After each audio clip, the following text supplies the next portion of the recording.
Yeah, I got copyright struck on the music I put in there, and I downloaded it because it was free copyright. What? Yeah. So I got to change the intro to this shit. Yeah. Which should be now.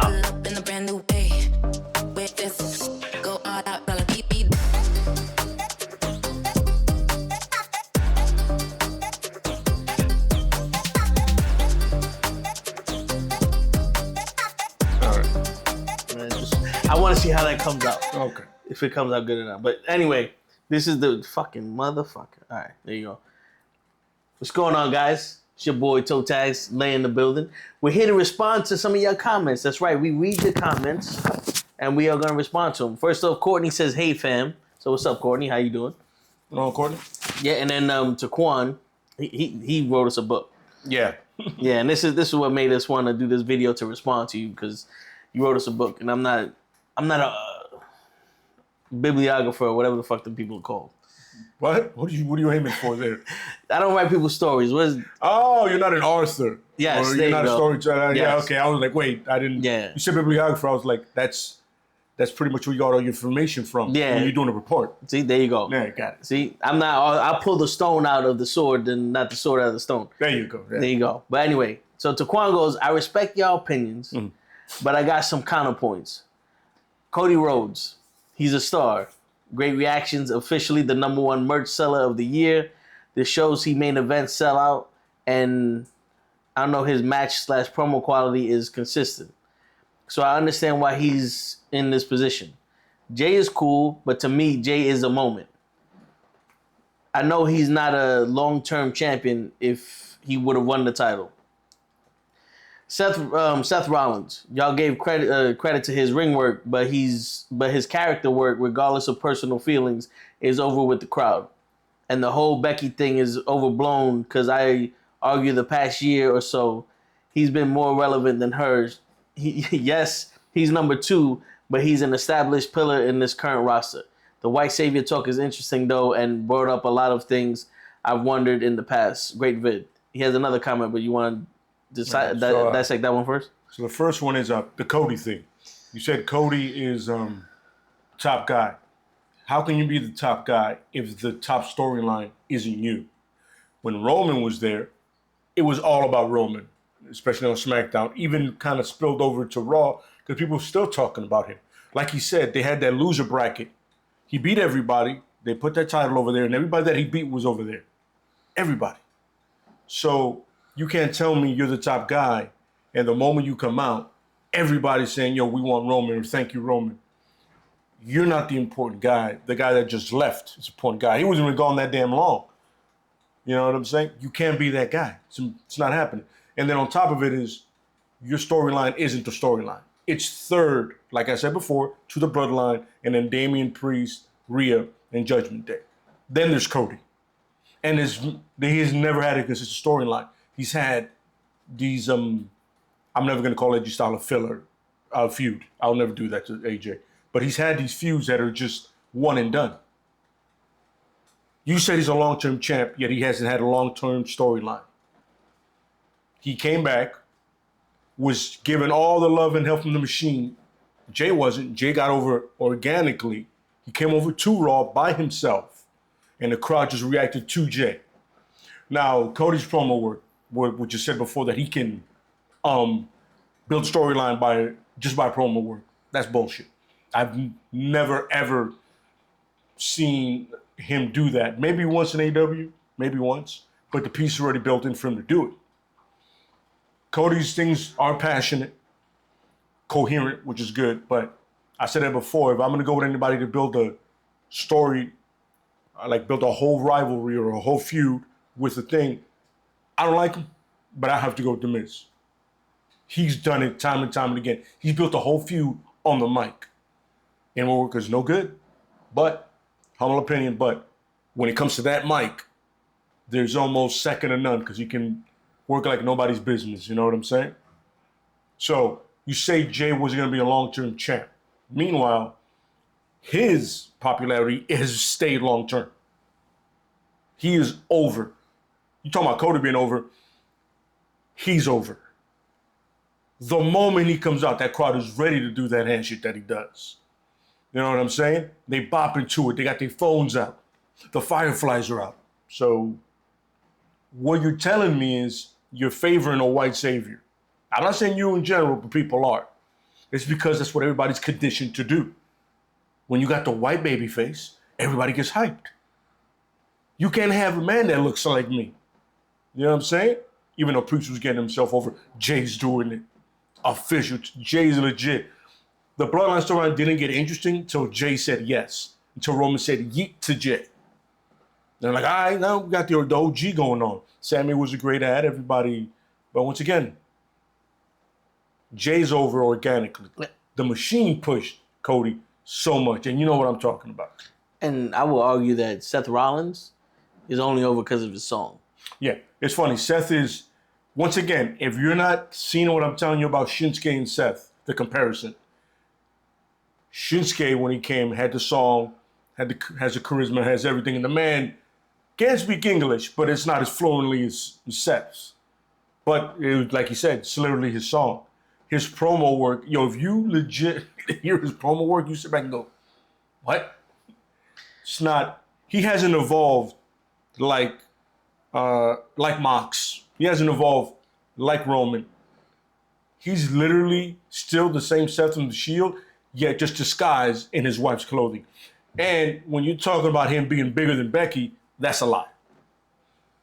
That's not happening. Seth went away, people were like, oh, Seth's come back, cool. Becky is so over that she's going to come back over on Raw. That first Raw for the NXT, for Netflix. And as much as I don't want to admit it, Becky's man persona is the reason why they got the women's main event spot in WrestleMania. Absolutely. Because Charlotte Flair wasn't that over. Nope. Ronda Rousey was just a big name, but Becky was the one who stone cold it. Yep, absolutely. She stone cold it after Tyson came, and she got that punch to the face and ran with it and never looked back. Yeah, and the ending of that match was horrible. So Bianca and Sasha were the reason why women keep the main event. Absolutely spot. Correct. Yes. But she's the reason why she got it. I said it better myself. Yeah. They legitimized women as a main event in WrestleMania, having that amazing. Probably that was the best match of WrestleMania. Match wise. Just match wise. You know what I'm saying? And then so during the pandemic, you remember. There was, like I said it before, people keeping it afloat. Roman, Jay, Paul, Bayley, Mercedes, Sasha, whatever you want to call her, in the Hurt Business, for the most part. You know what I'm saying? As much as you want to push this Messiah dude, Seth, he wasn't important. What I first named is why we kept watching. Yeah. And let's be real, it's the truth. The match qualities and the character between Bayley and Sasha, the match quality, no matter what you say, between Jay, Roman, that whole dynamic, and then the Hurt Business in general. So I get your points. I get where you're coming from, but nah. And I want to throw this in there too. It's a little cheap shot, but I want to throw this in there too. Logan Paul wrestled Rey Mysterio. Yes, sir. Seth Rollins wrestled Rey Mysterio. Yes, sir.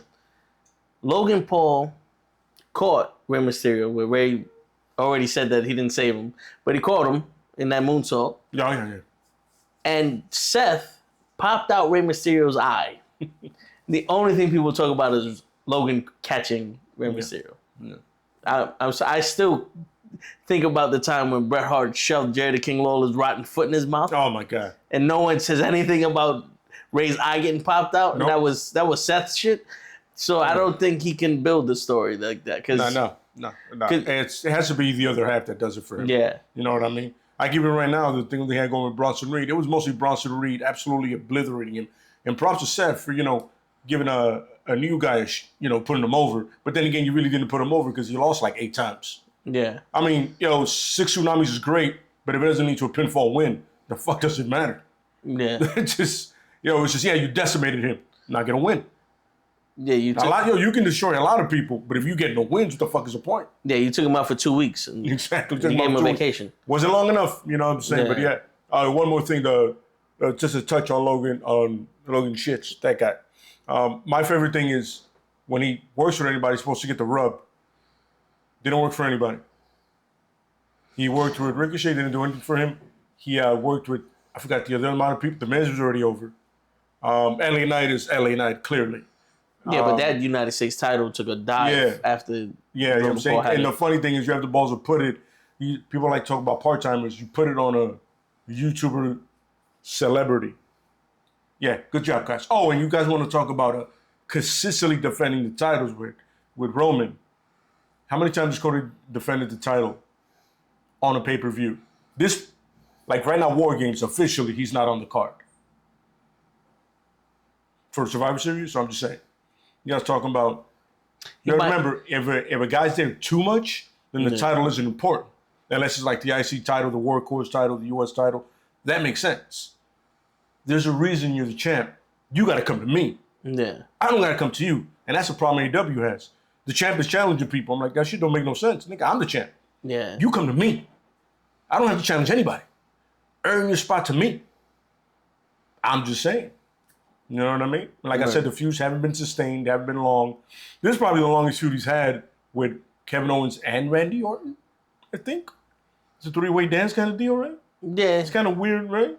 Right now, Randy Orton, Cody Rhodes is in the thing of protecting Randy Orton or getting revenge on Randy Orton. Uh-huh. So we'll see how that goes and when Randy Orton and Cody start wrestling each other. That might be a WrestleMania. Because Randy Orton needs to be protected. If anybody does, it's a man that's 6'5". Yeah. But 6'5". They might have Cody versus Kevin Owens in Survivor Series. Yeah, well. And what it's going to be, it won't be the main event. Yeah. Again. No, yeah. You're not listening. I get what you're saying, but the counterpoint doesn't live up to what I'm telling you. Doesn't measure up. Which we appreciate the comment. No, of course, always. You know what I'm saying? Keep commenting.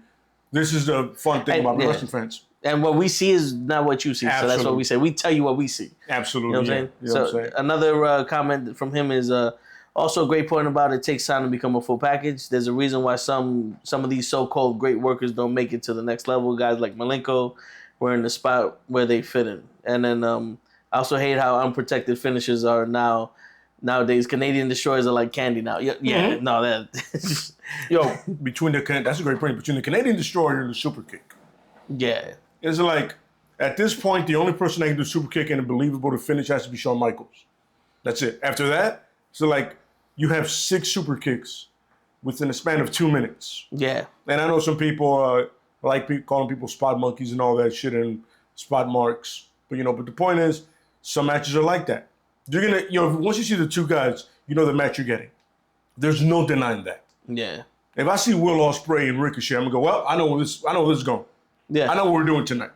Yep. But if I see Wheeler Yuta and Daniel Garcia, I also know what we're doing tonight. Yep. You know what I'm saying? If I see for example, if I see LA Knight versus Escobar, I know the match I'm getting. Yeah. Like, you don't sit here and act like you don't know the match you're gonna get with the individuals. We've seen what they do. Some matches are more cinema, some matches are more technical, some matches are more high fly, some matches are just full of shit. Yeah. You got to be honest. You got to know what you're doing. If you got Seth versus AJ, you know exactly what you're getting. You know how that match is going to go. You know what I'm saying? You get Braun Breaker versus Bronson Reed. Meaty men slapping meat. That's what we're doing. Big E would love that. You know what I'm saying? Bump that. One big man slapping me, which is his comment, not mine. You know what I'm saying? That's up there with the Triple H. Buy him a lot of things. Lingual is now, and I go, oh, that makes a lot of sense. Right? A lot of sense. You'll never forget that. Little throwback. Never forget that one. Never ever forget that. Never live it down, Paul. Never live that one down. But you don't act like you don't know what you're gonna get. Yeah. Them coming out here, you know what I'm saying? When you see somebody like Bronson Reed and that big dude's name, I always forget his name. Braun Strowman. If you're expecting a Mac Classic from them two, you've come to the wrong show at the wrong time. Yeah. You've literally tuned in. You just hear, once again, slapping me. Yeah, we're not talking about Bam Bam Bigelow and then Earthquake, Yeah, you're not, it's not going to be Dean versus Eddie. You know what I'm saying? Get that shit out of your mind. That's not happening. So, I agree. But the thing with the finisher that kills me is, when you see how much time is left, like we said before in a match, you're like, all right, there's like at least 8 finishers left in it between the guys. Yeah. 4 and 4 on each side. You know what I'm saying? And maybe some interference. And that's another thing. Matches can't just end. Somebody has to get involved. Somebody has to jump on the ring apron. Somebody has to do something. Yo, can we just have a match? Let me get a 10-minute match. Dudes just go at it. Not a squash match. Competitively. Yeah. Let me get that. There's a match between Roman and Buddy Matthews, who's Buddy Murphy now. And it's literally just good. It's just them going. And then Roman put him over, even though he lost. And people forget that you can go over even when you lose. Yeah. You know what I'm saying? Unfortunately, it was during the Purge era, so he got rid of Buddy Matthews because he's a genius. So like I said, one spear should work. One curb stomp, one tsunami splash, one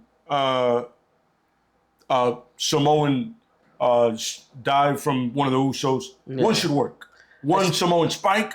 Especially 15, 20 minutes into the match. Yeah, absolutely. If we just started the match, okay, I get it. Cool, I get it. Yeah, you want to get a quick win. Yeah. If you're going to do that, do the most devastating move in all wrestling, the roll-up. Yeah. You want to surprise me? Especially when you want to do a lower-level guy beating a higher guy, roll-up. Yeah. Worked with the 1, 2, 3 Kid and Razor. Worked with pretty much anybody else ever. You know what I'm saying? Those shock wins. You know what I'm saying? It makes sense. You know what I mean? That's how you do it. You want to... I remember at one point, Kenny Omega's was very protected. Tombstone was very protected. Stunner was very protected. Corbin's End of Days was really protected. Which I don't know why they got rid of him, to be honest with you. I think he's one of the most underrated heels in WWE. Yeah. Well, the way they set him up after that Constable Corbin shit took a lot of steam away from him. Oh, yeah, they do that. They'll build somebody up to the top just to drop him. And it's amazing when he It's like their iPhone cases. They'll take him all the way to the top level, just drop their ass, make sure they don't break. To prove it works. When he came Unhappy Corbin, that shit was great. Yeah. That was some of the best work, him being Unhappy Corbin. You know what I'm saying? But King Corbin didn't work. And you know what's the thing is, you know how people are like, oh, Dominic got heat, Dominic's over. Corbin was doing that organically. Mm-hmm. He didn't need to go out with Rhea Ripley or Liv Morgan for people to hate him. That's why they hate Dominic, because he was the hottest bitch in the game. Yeah. Baron Corbin walked out and people just, I don't like you. And he goes, good, because I don't want you to like me. Instant heat, Instant. It was... Dominic is that kid that no one likes, but you turned him into that kid. Yeah. He didn't get to be that kid. He just... Look at the... That's why I don't... His situation made you not like him. Don't get me wrong. You gave him the situation, he's running with it. Absolutely. But anybody will run with it when you got the fucking Judgment Day behind your back. Yeah. You got Finn Balor in your ear, Liv Morgan on your arm, fucking Rhea on your arm. Anybody's running with it. Absolutely. You got to be a complete failure to not run with that. Yep. But absolutely. Corbin... Yeah, it was he was just a natural douchebag. Yeah. He was like a great 80s villains. If you guys remember 80s villains. Especially like the brother from Weird Science, Chad. Corbin has Chad in him. He has that guy. You know, you're like, yo, it's easy to hate this nigga. It's easy to hate him. Like, I just look at him and I go, and then on top of it, Corbin is a tall guy. He is very athletic. He's not built like it. And, I respect shit at Corbin. He just won a gold at Brazilian Jiu-Jitsu tournament, so. He's Congratulations. People forget, Corbin's legit. Yeah, he's a boxer too. Golden Gloves guy, NFL former lineman, Brazilian Jiu-Jitsu guy. So Corbin, if you had to throw hands, that's not the guy to pick. Yeah. But he is very athletic. And he's in a position a lot of people want to be in. And he understands it, so he uses it to his advantage. He's telling people, yo, I'm better than you. And those are some of the best heels of all time. Yeah. When they do that, when they come out and they ooze, nigga, my situation's better than yours. Yo, that's what made Razor so cool. Yeah. Shit, that's what got JBL over. Yeah, absolutely. Yeah. When he became rich. Yeah. Shit. And the funny, who knew that an acolyte was doing stock work? He was looking at stocks between his downtime. Yeah. I remember there was this old school photo of him with a shirt I've always wanted, and I never got Hell's Henchman. And because, it took like 8 months to get to you back then. Yeah. And he's on a laptop and he's looking through stocks. On a shitty little IBM laptop like the one Jeff Goldblum saved the world with in Independence Day. Yeah. By the way, like a quarter of your phone does that shit now. Yeah. That kind of, and he's literally doing. I'm like, the fuck knew this dude is looking up stock market tips. You know what I'm saying? Fortunately, he did a little hail Hitler salute, and it got him off a really good stock market show that I used to watch. But that's the $1 Million Man is a perfect example of that. Yep. I have money, you don't. That's it. What else do you need in this world? That's what a lot of things nowadays is people complicate their characters. They want to layer them so much when it could just be very simple. Yo, I'm an asshole. That could be it. You know it is because a lot of people don't know who the characters are. Yeah, it's true. And a lot of people are being told who they are when they know who they are. Yeah. You know what I'm saying? We said it before in the last one. When you're you and you turn it up to 11, you're going to succeed. You know why? Because people go, oh, that's really you. And especially when they see you at 2 a.m. in a fucking airport. By the way, don't approach wrestlers when they're going from town to town. Don't do that. Don't be that cunt.